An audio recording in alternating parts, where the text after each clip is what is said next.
오늘은 왕으로 나시니라는 제목으로 여러분들과 말씀을 나누도록 하겠습니다. 여러분 혹시 살면서 빛이 하나도 없는 어둠 같은 그런 상황을 경험해 보셨나요?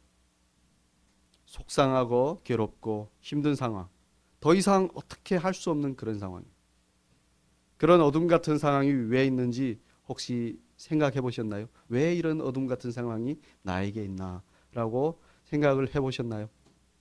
그리고 그런 어둠 가운데서 여러분에게 빛이 되었던 존재는 누구인가요? 오늘 말씀을 보시면 동방으로부터 박사들이 예루살렘에 와서 유대의 왕으로 나신 이가 어디 계시냐라고 묻습니다. 그러면서 그의 별을 보고 왔다라고 합니다. 여러분, 별 하니까 별은 어디에 있나요? 하늘에 있죠. 그런데 하늘에 있는 그 별이 언제 가장 잘 보이죠? 밤이요.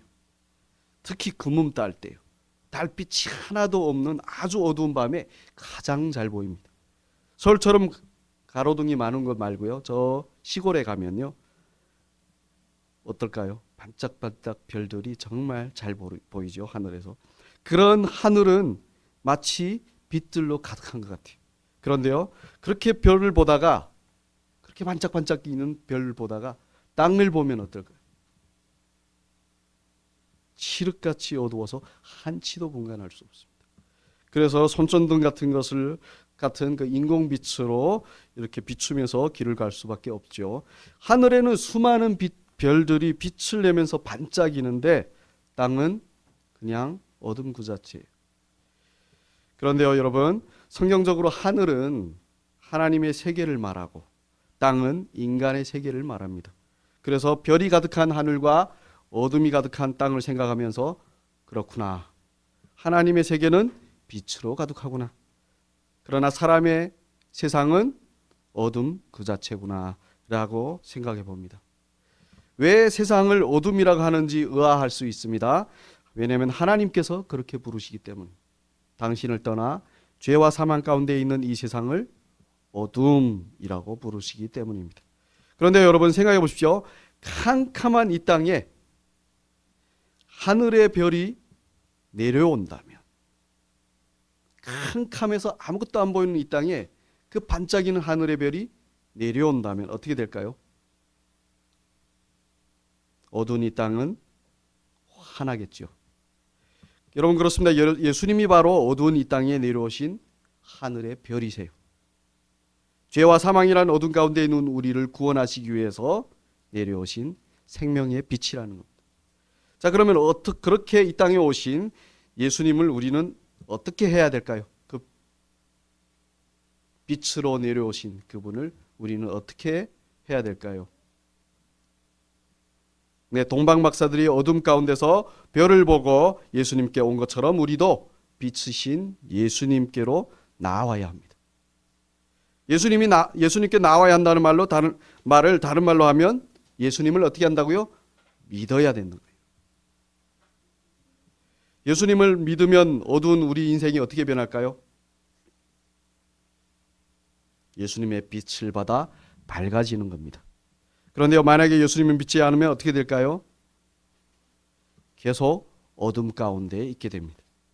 어둠 가운데 있다는 것은 반복되는 방황과 괴로움 속에 있는 것입니다. 평안과 자유가 없는 거예요.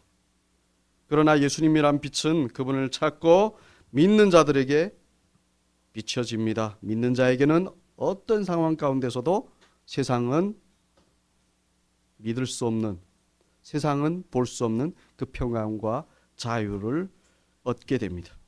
제가요 탈북하고 중국에서 한 2년 살았습니다. 그러다가 이렇게 어느 시골에서 살다가 제가 어느 날 무슨 생각이 들었는지 시내로 가고 싶은 거예요. 그래서 침양이라는 곳을 갔다가 잡혔어요. 중국 경찰에게. 잡혀가지고 이렇게 그 구류장에다 이렇게 넣어놨는데 무서운 겁니다. 이제 제가 잡혀서 북한으로 가면, 그러니까 그 전에 제가 중국을 가기 전에 어릴 때요 중국을 왔다 갔다 하면서 많이 잡혔었어요. 그래서 이렇게 이제 그때는 제가 19살이어서 북한에서는 19살이 성인이잖아요. 성인 되어서 지금 다시 잡혀나가는 거잖아요. 그럼 어떻게 될까요? 어릴 때는 왔다 갔다 하며 잡혔을 때요. 이렇게 별로 처벌을 안 받았어요. 왜죠? 미성년자니까. 촉법 소년이라는 그 한국과 비슷한 그런 법이 있어요. 그래서 처벌을 안 받았는데 그때 잡혔을 때는 19세예요. 그러면 가면 성인으로 처벌을 받는 거예요. 근데 그게 너무 두려운 거예요. 그 구류장에서 밤새 너무 두려움과 그 공포 속에서 있는데 진짜 앞이 하나도 안 보여요. 왜냐하면 당시 북한은요, 잡혀나가서 성인으로 잡혀가면 적어도 1년 동안은 어떤 이렇게 노동 그런 예, 단련대라고 하죠. 노동 단련대라는 그런 데서 그걸 봤는데 저는 북한에 친척도 없어요. 그래서 누가 저에게 이렇게 음식이나 이런 걸 갖다 줄 사람이 없어요. 1년 동안 혼자 그렇게 단련대에서 이렇게 생활하다 보면 결국은 어떻게 되죠? 병들어 죽거나 아니면 굶어 죽게 됩니다. 그런 상황을 이렇게 쭉 생각을 하다 보니까 이게 앞이 캄캄한 거예요. 그 구류장에서. 그래서 너무 힘들어서 막 온갖 신들을 다 찾아봤습니다. 뭐 어떻게 할 수 없는 캄캄한데. 그러다가 문득 제가 그 중국 시골에 있을 때 저희 어머니가 성경책을 본 적이 있었어요. 그래서 그때는 성경책인 줄 몰랐죠. 무슨 책이냐 하니까 예수에 대한 책이다. 그래서 그때부터 그 생각이 나서 그 예수의 이름을 부르면서 기도를 했습니다. 그 밤에 캄캄한 그 밤은 캄캄하지만 제 마음도 캄캄했어요. 제 마음은 더 캄캄했을 겁니다. 그런데 그렇게 예수 이름으로 기도하는데요. 한참 기도하는데 갑자기 제 마음에 너 가서 죽지 않아. 죽지 않고 다시 살아나올 거야. 라는 그런 마음이 드는 거예요. 저는 분명히 생각하는데 그때 예수님이 저에게 말씀해 주신 거예요. 그런데 그 말과 함께 제 안에 말할 수 없는 평안이 임하는 그 있던 두려움과 그 불안이 한 번에 싹 사라지는 거예요. 그래서 그 후부터 어땠을까요? 북한으로 잡혀나가는데 잡혀는 나갔습니다. 그런데 죽지 않는다는 하신 그 말씀이 저에게 어떤 소망이 되어서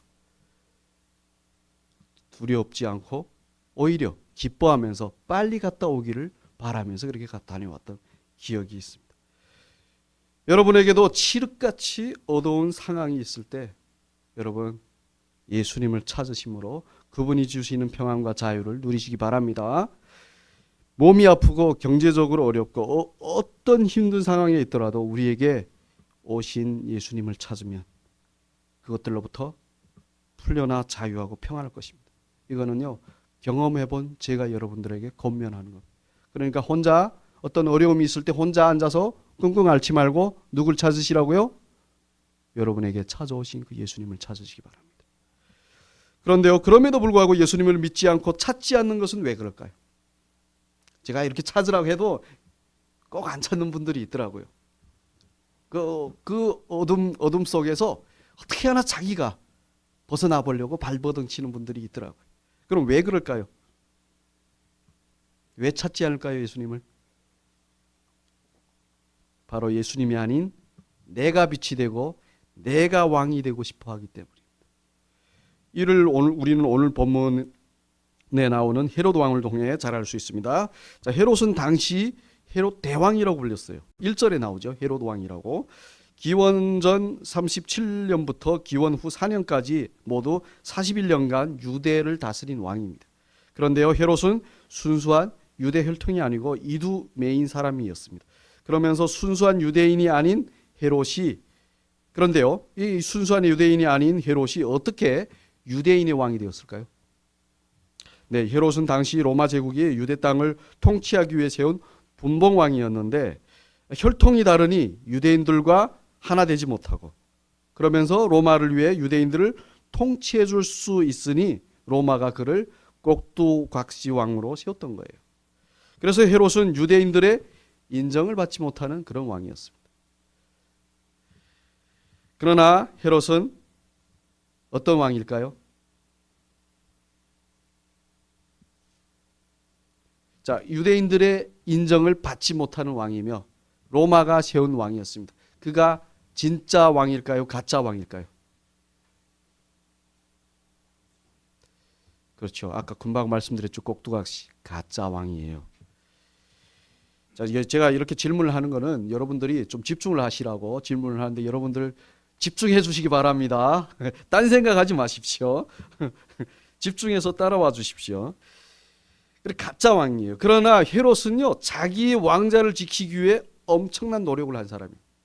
그 노력 중에 가장 위대한 노력이라고 불리는 것은 바로 유대인들의 인정을 받으려고 유대인들을 위해 성전을 확장하여 더 웅장하게 건축한 것입니다. 그래서 예수님 당시에 있었던 그 성전을 헤롯 성전이라고 불렀어요. 그리고 헤롯은 자기의 왕자를 지키기 위해 잔혹한 행위도 서슴없이 했습니다. 요세푸스라는 유대의 역사학자의 기록에 따르면요, 헤롯은 자기의 왕권이 위협을 받는다고요? 어떤 사람들을 죽인지 아십니까? 자기의 아내, 자기의 장모, 아들까지도 가차없이 죽였어요. 그런데 그럼에도 불구하고 헤롯은 여전히 진짜 왕일까요? 가짜 왕일까요? 가짜 왕입니다. 그러면 유대인의 진짜 왕은 누구일까요? 오늘 2절 말씀에서 나오잖아요. 예수님이 바로 유대의 진짜 왕이신 거예요. 유대인뿐만 아니라 이 세상의 진짜 왕이신 것입니다. 자, 그러면 진짜가 나타났으면 가짜는 어떻게 돼야 할까요? 물러나야 되겠죠. 자기가 왕됨을 내려놓아야 되는 거예요. 그리고 동방 박사들처럼 진짜 왕을 어떻게 해야 되죠? 경배해야 되는 겁니다. 그런데 헤롯은 어떻게 하죠? 말로는 경배하겠다 해놓고는 진짜 왕을 죽이려고 합니다. 8절과 13절에서 그 사실을 말씀하시죠. 헤롯은 절대로 자기 왕됨을 포기하지 못해요. 자기가 그 왕자를 지키기 위해 얼마나 노력했는데 쉽게 내줄 수 없습니다. 끝까지 자기가 왕이 되고 싶어 합니다. 그런데요, 헤롯이 마지막이 어땠는지 아십니까? 극심한 육체와 그리고 특별히 정신적 고통 때문에 아파하다가 죽었어요. 그 왕권을 지키느라 얼마나 불안했겠어요. 그렇죠? 그런데 여러분, 그거 아십니까? 이 헤롯만 그런 것이 아니라 이 세상 모든 사람들이 그래요. 자기가 왕인 거예요. 내 운명의 주인은 바로 나다 라는 것이 바로 자기가 왕인 거예요. 그래서 어떻게 하나 자기 왕됨을 지키기 위해 필사적으로 노력합니다. 그러니 진짜 왕인 예수님이 오셨다고 해도 왕으로 여길까요? 여기지 않을까요? 여기지 않아요. 자기 왕됨을 필사적으로 지키려는 사람에게 예수님이 왕이니 왕권을 내려놓으라고 하면 절대로 내려놓지 않습니다. 그러니 예수님이 오신 지 2000년이나 되었는데 이 세상은 지금 이 시각도 전쟁을 하고 있잖아요. 나라와 나라들끼리, 사회 안에서 연령대끼리, 남녀끼리 온갖 분쟁이, 그게 심지어 어디까지 왔죠? 가정 내에도.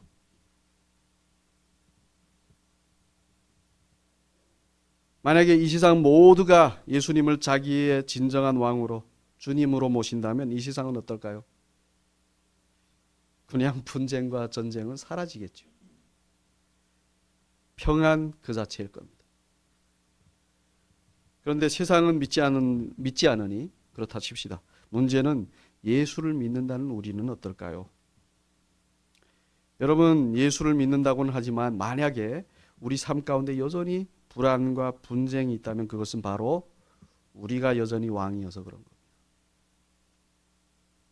우리가 여전히 우리의 왕됨을 지키려고 하기 때문에 그러는 거예요.